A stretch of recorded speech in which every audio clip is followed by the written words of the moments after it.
প্রিজমটা কেমন সেটা তোমরা মোটামুটি সবাই জানো। এই যে এটা একটা প্রিজম, যে আমি যেটা আঁকাইছি এটাকে আমরা প্রিজম হিসেবে চিন্তা করতে পারি। বাট এরকম না, আসলে এরকম এই একটা আছে এবং এখানে আর একটা আছে। যদি আমি আর একটা নিই,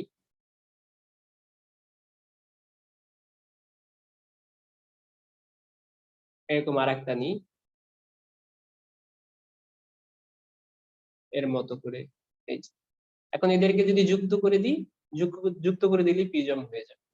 তো যাই হোক, আমাদের প্রিজমটা তোমরা ছবি দেখলেই বুঝতে পারবা, ছবি আছে, যথেষ্ট ছবি আছে। তো প্রিজমের ক্ষেত্রে আমাদের কি ঘটে, প্রিজমে কি কি থাকে। এক নাম্বার, এখানে দেখো যে দুটা ত্রিভুজ থাকে, দুইটা। এই যে আমি যে ত্রিভুজটা আঁকাইছি, এই যে ত্রিভুজ, এরকম ত্রিভুজ থাকে দুইটি, দুইটি ত্রিভুজ থাকে, ঠিক আছে। আর থাকে হচ্ছে আয়তক্ষেত্র থাকে তিনটি। দেখো এরকম একটা আছে, এটা এরকম যায় মিলিত হবে, এই একটা আয়তক্ষেত্র। আবার নিচের এই যে একটা আছে, নিচের এইটা একটা আয়তক্ষেত্র, এবং আবার এই একটা আয়তক্ষেত্র।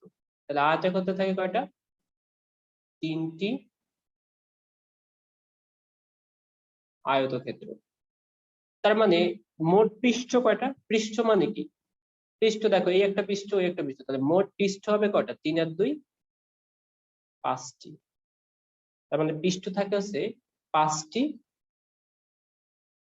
পৃষ্ঠ, ঠিক আছে। তাহলে প্রিজমের ক্ষেত্রে হচ্ছে এইগুলো হচ্ছে বেসিক কনসেপ্ট, যে প্রিজমের ক্ষেত্রে কি দুটি ত্রিভুজ থাকে, তিনটি আয়তক্ষেত্র থাকে, মোট 5টি পৃষ্ঠ থাকে। এই হচ্ছে আমাদের এখান থেকে আলোচনা। এখন প্রিজমের ভিতরে কি ঘটে, এখানে ঘটে কি, প্রিজম আসলে লাগে কি, ঘটে কি? কেউ কি বলতে পারো প্রিজমের মধ্যে ঘটে কি? আলোর আলোর প্রতিসরণ। প্রিজমের মধ্যে মূলত ঘটে আছে আলোর প্রতিসরণ ঘটে। আর আলোর প্রতিসরণের মাধ্যমে বা প্রতিসরণ ঘটে, সোজা কথা। আর এই প্রতিসরণের মাধ্যমে কি করে? প্রতিসরণের মাধ্যমে বিচ্যুতি ঘটানো হয়। কিসের বিচ্যুতি? দেখা যায় বিভিন্ন আলোর বিচ্যুতি ঘটানো হয়। তাহলে আমাদের শুধুমাত্র যদি সাদা আলো পড়ে, সাদা আলো পড়লে আমাদের অনেকগুলো 7টা কালার পাওয়া যায়। ওই যে আমরা যে রংধনুর যে কালার গুলো পাই, তার মানে যে সাদা আলো, সাদা আলো হচ্ছে 7টা কালার নিয়ে গঠিত। তার মানে কি, এটা বিচ্যুতি, এক একজনের বিচ্যুতিকে এক এক রকম, বিচ্যুতির জন্য বিভিন্ন দিকে সে বেঁকে যায়। মোট কথা হচ্ছে এখানে এর ভিতরে ঘটে এটা প্রতিসরণ। তাহলে প্রতিসরণের মাধ্যমে 7টা ভাগে বিভক্ত হয়ে যায়, ঠিক আছে। তো আমরা অত ওইদিকে আর আমরা গেলাম না, এর ভিতরে কিভাবে কি আলোর প্রতিসরণ ঘটে এই বিষয়গুলো আমাদের এখন প্রয়োজন নাই। এখন যেগুলো আমাদের প্রয়োজন এই প্রিজমের ক্ষেত্রে, আর কি কি আছে যেগুলো আসলে আমাদের জানা জরুরি, সেইগুলো আমরা একটু দেখবো। 1 নাম্বার, এই যে কোণটা, এই কোণটাকে বলেছে প্রিজম কোণ। এ এ হচ্ছে কি প্রিজম কোণ, প্রিজম কোণ। এখন এটা দেখো, এটা হচ্ছে আমাদের শূন্য মাধ্যম, মানে হচ্ছে শূন্য মাধ্যম। আর এই প্রিজমটা কি, প্রিজমটা মূলত কোনো কিছু দিয়ে তৈরি হয়, যেরকম গ্লাস বা হচ্ছে প্লাস্টিক বা যে কোনো বিষয় দিয়ে তৈরি হয়। তার মানে কি শূন্য মাধ্যম। তো শূন্য মাধ্যম এর সাপেক্ষে এখানে কি, এটা একটা মাধ্যম। তাহলে এই যে মাধ্যমটা, এই মাধ্যমের একটা কি আছে, মিউ আছে। মিউ তো আমরা জানি, মিউ মানে কি, মিউ মানে কি সবার মনে আছে? মিউ মানে কি বলতো? মিউ, তাহলে এটা কি? জাস্ট মিউ, যদি বলি জাস্ট মিউ, মিউ মানে কি? মিউ মানে হচ্ছে প্রতিসরাঙ্ক, প্রতিসারাঙ্ক, ঠিক আছে। তাহলে প্রতিসারাঙ্ক কিসের মাধ্যমে, বা প্রতিসরণাঙ্ক বা প্রতিসরাঙ্ক শূন্য মাধ্যমের সাপেক্ষে এই যে আমরা যেটা নিছি এটার উপাদান প্রতিসরণাঙ্ক, এটাকে আমরা চিনি, ঠিক আছে। এখন দেখো, যদি কোনো একটা আলো প্রবেশ করে এর মধ্যে, সে মনে করো এটা পৃষ্ঠ, এটা একটা পৃষ্ঠ আছে, তাহলে এই পৃষ্ঠে একটা আলো প্রবেশ করে। তো এই আলো প্রবেশ করার আগে আমরা আরেকটা বিষয় এখান থেকে শিখবো, সেটা হচ্ছে দেখো এই যে পৃষ্ঠ, পৃষ্ঠের সাথে লম্ব বরাবর, পৃষ্ঠের সাথে এরকম লম্ব বরাবর একটা, এটাকে থাকে, এটাকে বলা হচ্ছে অভিলম্ব। পৃষ্ঠের সাথে সবসময় থাকে অভিলম্ব। অনুরূপ ভাবে এইটা পৃষ্ঠ আছে, এই পৃষ্ঠের সাথে এখান থেকে একটা কি থাকবে, অভিলম্ব থাকবে। পৃষ্ঠের সাথে লম্ব বরাবর যেগুলো থাকে সেগুলো বলে অভিলম্ব, ঠিক আছে। আচ্ছা, এখন দেখো যদি কোনো আলো আপতিত হয়, তার মানে কি এখানে যদি আপতিত হয়, তাহলে এটা আমি ধরে নিলাম যে একটা আলো এখানে আপতিত হলো, আলোক রশ্মি এখানে আপতিত হলো, তাহলে এই দিক বরাবর, তাহলে আপতন কোণ কোনটা? আপতন কোণ হচ্ছে এই যে দেখো এইটার সাথে যে কোণটা করে সেটাকে বলে আপতন কোণ। তার মানে এটাকে ধরতে পারি আমরা I1। ওকে, আপতন কোণ এটা কি করার কথা? এটা হচ্ছে যাওয়ার কথা এই দিকে, এরকম যাওয়ার কথা এর সাথে সোজা। কারণ আমরা জানি যে আলো সবসময় সোজা পথে চলে, কিন্তু কি শূন্য মাধ্যম মানে এটা হচ্ছে তোমার হালকা মাধ্যম, এটা হচ্ছে হালকা। তাহলে হালকা মাধ্যম থেকে ঘন মাধ্যমে যদি প্রবেশ করে তখন কি এটা আসলে কোন দিক যাবে বলতো? তাহলে এইটা আর এই দিকে যাবে না, এইটা এইদিকে বেঁকে যাবে, বেঁকে এই দিক চলে যাবে, এইভাবে চলে যাবে। ঠিক আছে। আচ্ছা, এখন দেখো এইটা এখানে এখানে তাহলে কি আমাদের এটা যাওয়ার কথা ছিল এই দিকে, এই দিকে যাওয়ার কথা ছিল, কিন্তু চলে গেল কোন দিকে? এইদিকে। তাহলে কি, তার মানে আমরা বুঝতেই পারতেছি যে এখানে এই ঘটে কি আলোর প্রতিসরণ ঘটে। আলোর প্রতিসরণের ক্ষেত্রে আমরা জানি কি হালকা মাধ্যম থেকে ঘন মাধ্যমে প্রবেশ করলে কি করবে, সেটা অবিলম্বের দিকে বেঁকে যায়, তাই না? হালকা মাধ্যম থেকে ঘন মাধ্যমে অবিলম্ব কোনটা? আমরা এই যে এটা পাইছিলাম এইটা হচ্ছে আমাদের অবিলম্ব, এই যে এটা অবিলম্ব। তাহলে দেখো অবিলম্বের দিকে বেঁকে গেছে। ঠিক আছে। আচ্ছা, এখন দেখো এই জিনিসটাকে আমরা একটু বড় করে দেখি, কারণ বড় করে না দেখলে অনেক জায়গাতে তোমরা হারাই ফেলবা, কারণ ওই যে ন্যূনতম বিচ্যুতি থেকে শুরু করে অনেক বিষয় আছে যে বিষয়গুলো তোমরা সবগুলো ভুলে যাবে। তাহলে আমি একটু বড় করে দেখি। এই যে আমরা বড় করে নিলাম। তাহলে এখন দেখো এই ক্ষেত্রে অবিলম্ব কোনগুলো, আমি অবিলম্ব গুলো আঁকাই। তোমরা নিজেরা যদি পারো এটা আঁকাই নাও। এই হচ্ছে আমার অবিলম্ব।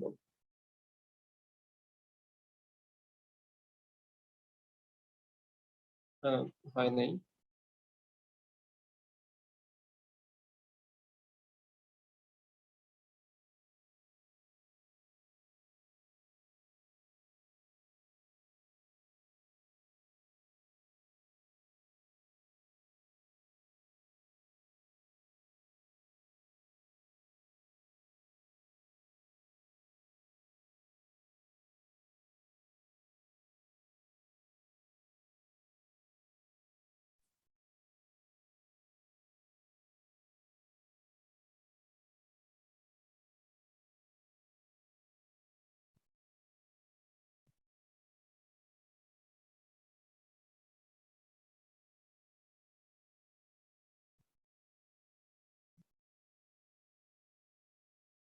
সরি, একটু সময় নিলাম কারণ অনেকদিন পরে কলম ধরছি তো।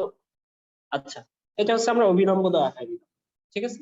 তাহলে এখন একটা আমি আলো আপতিত করব। তার মানে যদি আলোটা এই বরাবর আপতিত হয় এইভাবে, তাহলে এর যাওয়ার কথা কোথায়? এর যাওয়ার কথা সোজা, এই হলুদ যে লাইনটা এই বরাবর সে চলে যাওয়ার কথা ছিল।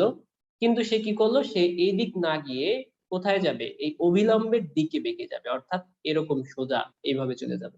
তাহলে এই যে কোণটা, এই কোণটাকে আমরা বলবো হচ্ছে আপাতন কোণ, এটাকে I1 ধরবো। তাহলে এই যে কোণটা, এই দেখো এই অবিলম্বের সাথে আরেকটা যে কোণ করে, এটাকে আমরা বলবো প্রতিসরণ কোণ, তার মানে R1।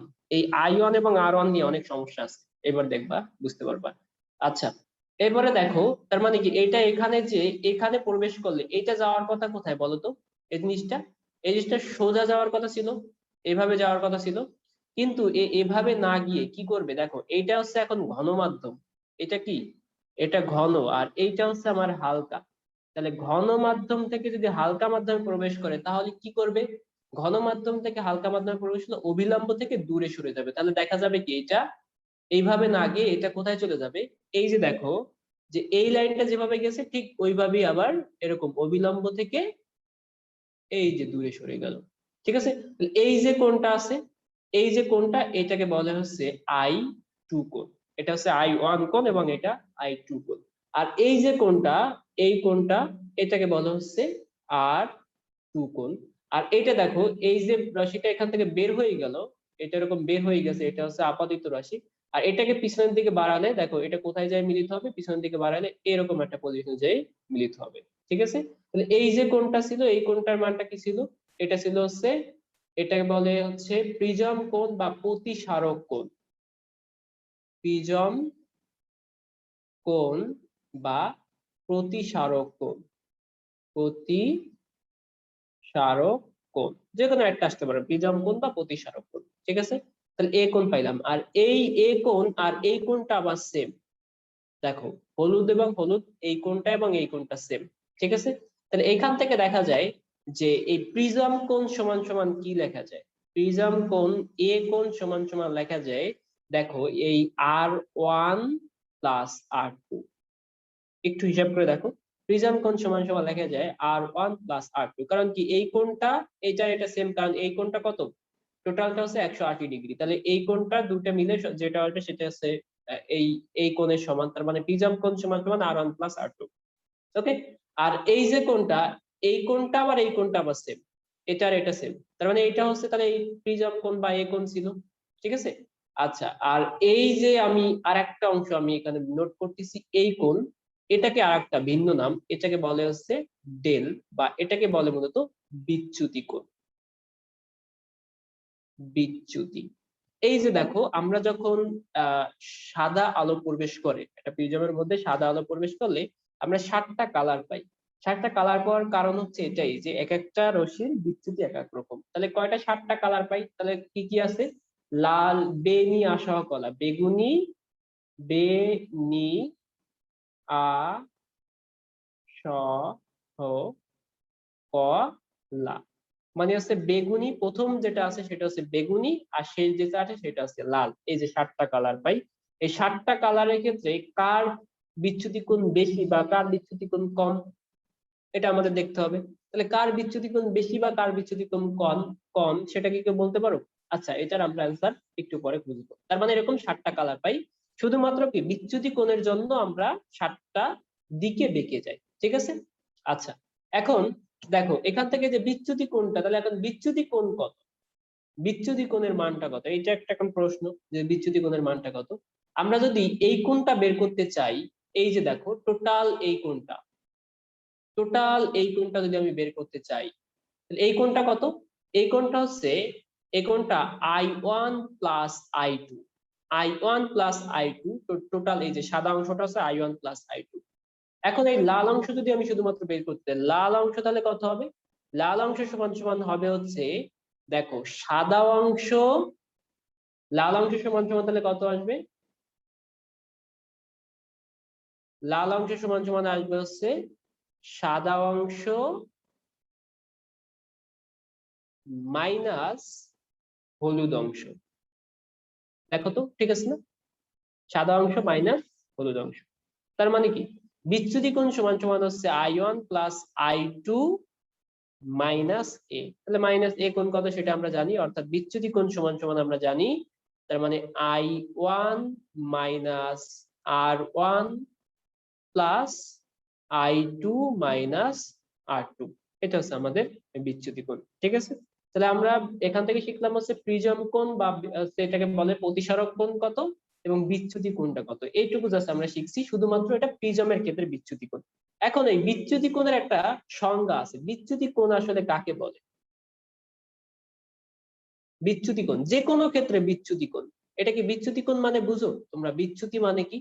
এই বিচ্যুতিটা যদি আমরা শিখতে চাই, আমরা একটু একটা আহ একটা পৃষ্ঠ নিলাম, মনে করো এরকম একটা পৃষ্ঠ আছে, এই পৃষ্ঠ নিলাম, এই পৃষ্ঠে যদি একটা আলো আপতিত হয়, সে এটা হচ্ছে কি অভিলম্ব, এটা নরমাল অভিলম্ব, তাহলে এখানে যদি একটা একটা আলো আপতিত হয়, তাহলে দেখো এটা হচ্ছে হালকা মাধ্যম, ধরলাম এটা হালকা আর এটা হচ্ছে ঘন, তাহলে আলোটা যাওয়ার কথা কোথায়, আলোটা সরাসরি এইভাবে চলে যাওয়ার কথা, এইভাবে চলে যাওয়ার কথা, ঠিক আছে।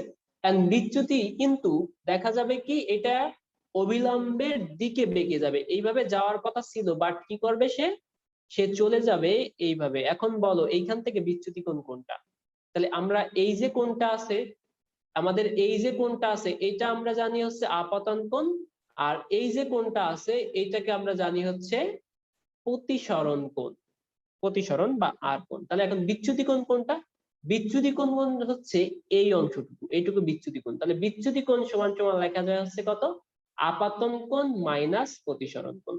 তাহলে প্রিজমের ক্ষেত্রে কি ঘটে, প্রিজমের ক্ষেত্রে হচ্ছে দুটা বিচ্যুতি, মানে হচ্ছে দুটা পৃষ্ঠে আলো আপতিত হয় যার কারণে দুটা বিচ্যুতি ঘটে, ঠিক আছে।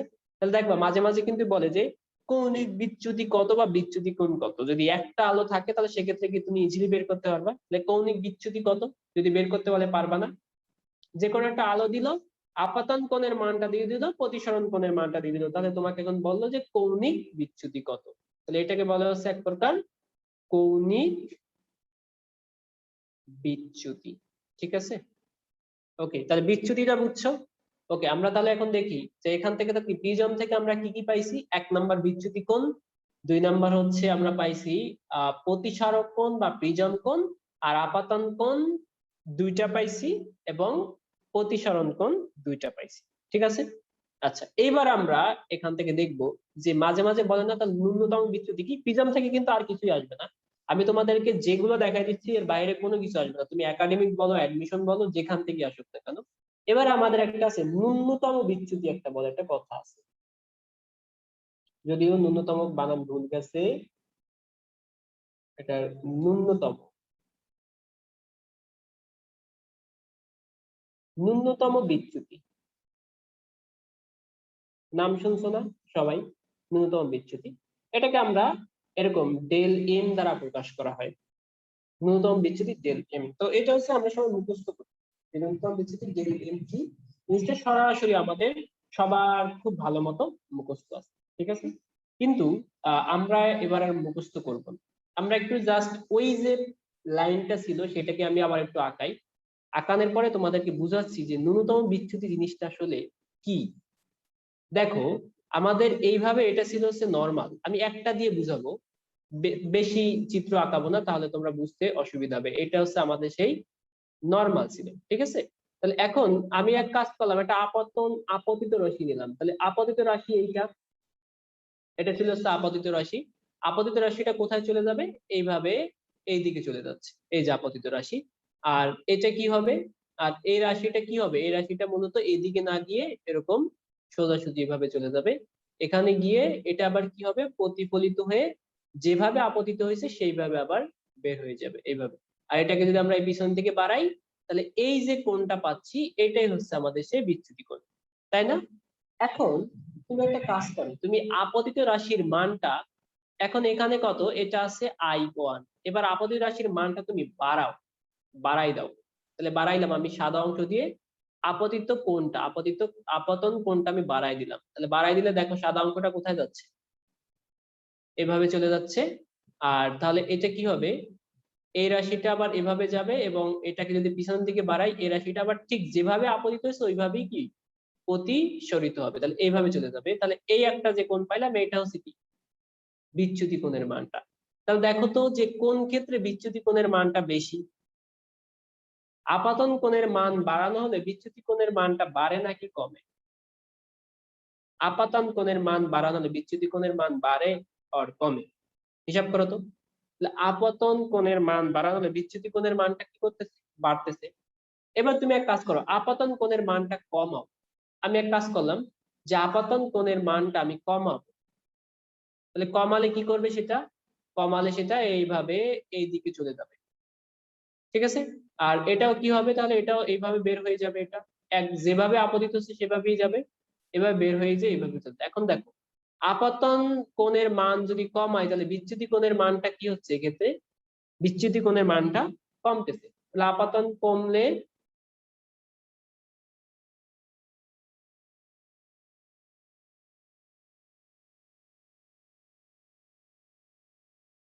বিচ্যুতি কমে, সোজা কথা। এখন ন্যূনতম বিচ্যুতি বলছে যে একটা পর্যায়ে আপাতন কোণের মানটা কমাতে কমাতে এমন একটা পজিশনে নিয়ে যাব, এরপরে যদি আপাতন কোণের মান কমাই, তাহলে আর ন্যূনতম বিচ্যুতি কি, মানে বিচ্যুতি কোণ কি করবে না, আর কমবে না, অর্থাৎ বাড়বে। বুঝতে পারছো বিষয়টা?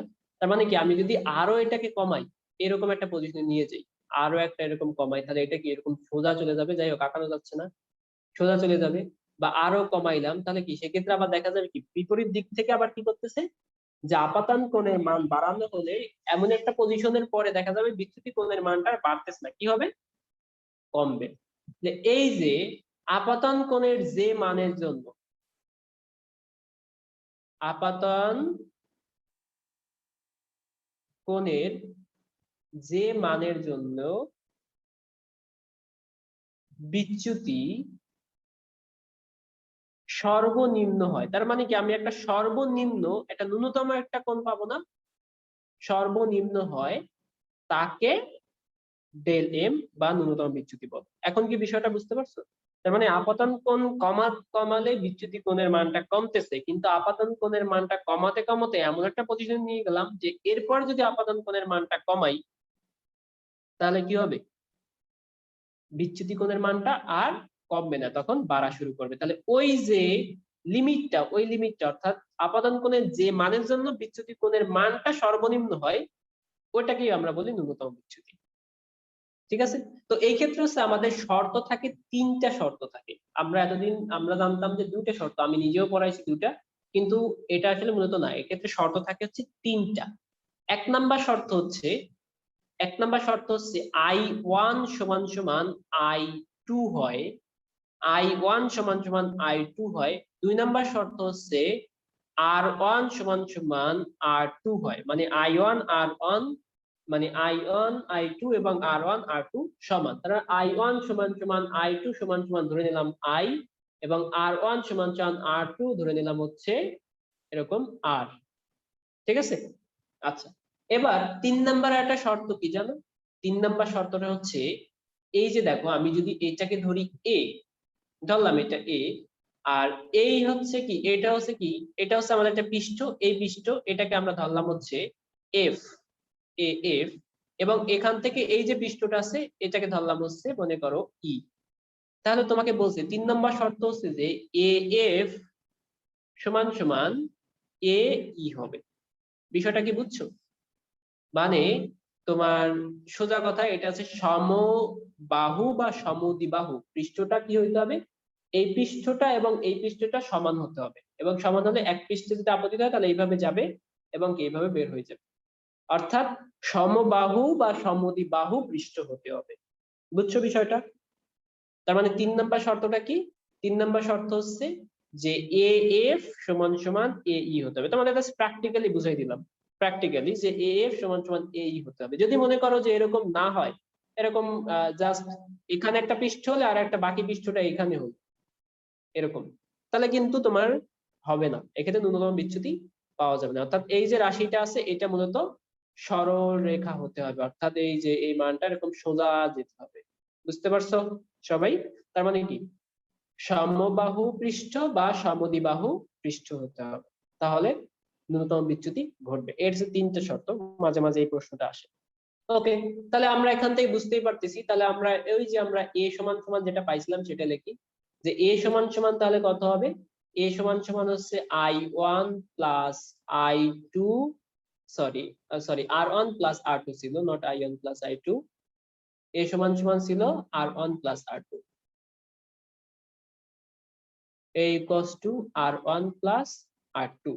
তার মানে হচ্ছে a equals to 2r, কারণ আমরা r ধরছি, অর্থাৎ r সমান সমান আমরা জানি a by 2, এটা খুব ইজি বিষয়, ন্যূনতম বিচ্যুতি শর্ত যে r সমান সমান a by 2। আর এই ন্যূনতম বিচ্যুতি, এটা যদি ন্যূনতম বিচ্যুতি হয় ডেল m, তাহলে ডেল m সমান সমান হবে 2i মাইনাস কত, 2i মাইনাস a, এটা ছিল কারণ ওটা সমান সমান a কোণ ছিল। তাহলে a এর মানটা এই পাশে নিয়ে আসলে আমরা i সমান সমান আমরা পাই যে del m plus a divided by 2। Okay, তাহলে ন্যূনতম বিচ্যুতির দুটো শর্ত এবং শর্ত থেকে আমাদের যে বিষয়গুলো আছে সেগুলো আমরা শিখে নিলাম। এবার যদি আমরা ওই যে স্নেলের সূত্রটা এখন চিন্তা করি, স্নেলের সূত্রটার ক্ষেত্রে কি মিউ, শূন্য মাধ্যম থেকে যে কোনো মাধ্যম, তাহলে এটাকে বললাম প্রিজম, শূন্য মাধ্যম থেকে যে কোনো মাধ্যমের প্রতিসরণাঙ্ক সমান সমান লেখা যায় কি sine I divided by sine R. এটা আমরা কি স্নেলের সূত্র অনুযায়ী আমরা এটুকু আমরা জানি। ঠিক আছে, তাহলে এখন কি আমরা এই শূন্য মাধ্যম এটা পরম প্রতিসরণাঙ্ক, এটা লেখার দরকার নাই, তাহলে মিউ ইকুয়ালস টু আসবে কত, সাইন ওই যে del M plus A divide by 2, আর নিচে আসবে সাইন কত এ ডিভাইড বাই 2। এটা হচ্ছে আমাদের কি, এটা হচ্ছে আমাদের ন্যূনতম বিচ্যুতির সূত্র, এটাকে বলে ন্যূনতম বিচ্যুতির সূত্র। তাহলে আমাদের কি কি টাইপের প্রশ্ন আসতে পারে এবার একটু আমরা দেখে ফেলি। অর্থাৎ আমাদের থিওরি জিনিসটা, যেখানে যা যা প্রয়োজন শর্ত এবং কিভাবে কি হয় সেই জিনিসটা আমাদের বোঝা হয়ে গেছে। যদি কারো এখানে কোনো প্রশ্ন থাকে তাহলে বলো যে আমি এই বিষয়টা বুঝতে পারি নাই, তারপর আমি তাকে ওটা কি করবো। তাহলে এইবার একটু আমরা দেখে আসি যে কেমন টাইপের প্রশ্ন হওয়ার পসিবিলিটি আছে। প্রশ্ন কেমন হয়? 1 নাম্বার প্রশ্ন হয়, আমরা যদি এখান থেকে দেখি 1 নাম্বার, এই যে এটা ছিল না, 1 নাম্বার প্রশ্ন হচ্ছে যে ন্যূনতম বিচ্যুতির শর্ত কি। মানে যদি থিওরিক্যাল প্রশ্ন আসে যে শর্ত কি, ন্যূনতম বিচ্যুতির শর্ত কি এবং ডেল এম বলতে কি বুঝে, ডেল এম বলতে কি বুঝায় বা মানে কি, ডেল এম বলতে বুঝায় বা এর মানেটা কি, এই জিনিসটা। এটা কিন্তু তোমাকে ব্যাখ্যা করার দরকার নাই, শুধুমাত্র অপশন থাকবে, অপশন থেকে তোমাকে যাচাই করে নিতে হবে। 2 নাম্বার আসবে কি, 2 নাম্বার আসবে হচ্ছে ডেল বের করো, ডেল ইকুয়ালস টু হোয়াট, অথবা আসবে এ ইকুয়ালস টু হোয়াট, অথবা আসবে কি del equals to what, A equals to what, অথবা আসবে কি যে del M equals to what. এরকম প্রশ্ন আসবে, ডেল এম এর মানটা কত এটা আমাকে বের করতে হবে। অথবা তোমাকে আসতে পারে যে মিউ ইকুয়ালস টু হোয়াট। তার মানে এই সবগুলোর কিন্তু অ্যান্সার আছে। ওকে, এই দুটো প্রশ্ন। তো আমরা এখান থেকে একটা প্রশ্ন সলভ করব, একটা প্রশ্ন সলভ করলেই বাকি সব যেগুলো আছে সেগুলো সব হয়ে যাবে। ঠিক আছে, শর্ত কি, ডেল এম বলতে কি বোঝায়, মানে কি, এটার কিন্তু অ্যান্সার আমাদের হয়ে গেছে অলরেডি। এখন তোমাকে একটা সমবাহু ত্রিভুজ দিল, তোমাকে মনে করো একটা সমবাহু ত্রিভুজ দেওয়া হলো, এটা সমবাহু ত্রিভুজ দিচ্ছে, সমবাহু ত্রিভুজ দিয়ে এখানে বললো, এখানে অন্য কোনো কিছু উল্লেখ নাই, এখানে হচ্ছে মিউ এর মানটা দিয়ে দিচ্ছে, মিউ এর মানটা কত 3/2, গ্লাস মাধ্যম দিয়ে দিচ্ছে 3/2। তাহলে এক্ষেত্রে তোমাকে বললো যে ন্যূনতম বিচ্যুতি কত, এখানে তোমাকে বললো যে এর ন্যূনতম বিচ্যুতি কত, আর কিচ্ছু দেওয়া নেই। সমবাহু ত্রিভুজ দেওয়া আছে, তাহলে তোমাকে বলে দেওয়া আছে একটি সমবাহু ত্রিভুজ, কারণ সমবাহু ত্রিভুজ ছাড়া কিন্তু ন্যূনতম বিচ্যুতি ঘটবে না। সমবাহু ত্রিভুজ দেওয়া আছে, এবার তোমাকে বললো কি যে এর ন্যূনতম বিচ্যুতি কত। এই যে কোণ আছে, এই প্রিজম মান 60 ডিগ্রি, তাই না, প্রিজম কোণের মানটা 60 ডিগ্রি। তাহলে এখন বাকি সবগুলো হয়ে যাবে। তাহলে আমরা জানি কি স্নেলের সূত্র অনুযায়ী mu equals to sine del A plus A divided by 2 divided by sine A divided by 2, মানে সাইন আই বাই সাইন। তাহলে এখান থেকে আমাদের একটু কষ্ট হবে নাকি, কঠিন হয়ে যাবে। আসলে উইথাউট ক্যালকুলেটর কি এটা সলভ করা যাবে, মানে এটা কি আসলে সলভযোগ্য কিনা বলো তো, এটা কি সলভযোগ্য যে মিউ এর মানটা 3/2 দেওয়া আছে, এটা কি সলভযোগ্য, কেউ বলতে পারো এটা কি সলভযোগ্য?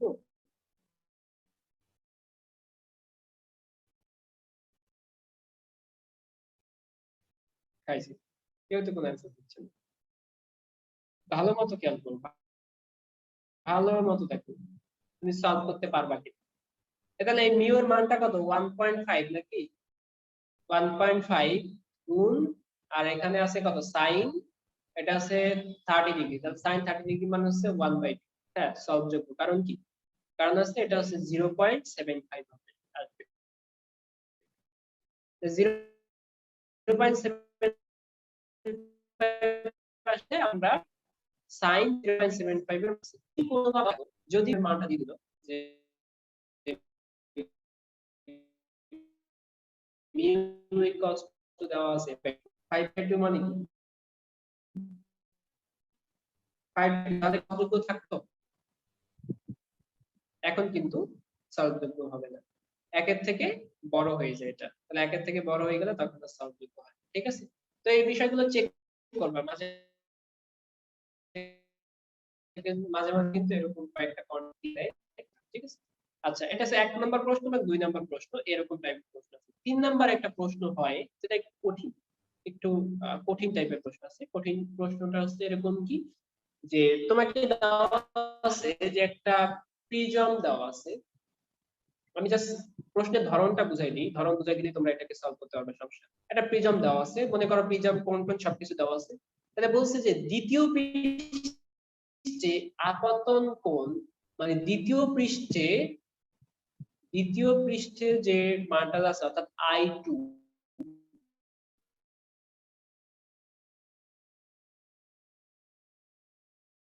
দ্বিতীয় দিকে চলে যায়। আপাতন কোণের কোন মানের জন্য প্রতিসরণ কোণের মানটা দ্বিতীয় পৃষ্ঠ ঘেঁষে চলে যায়, অর্থাৎ এইভাবে চলে যায়।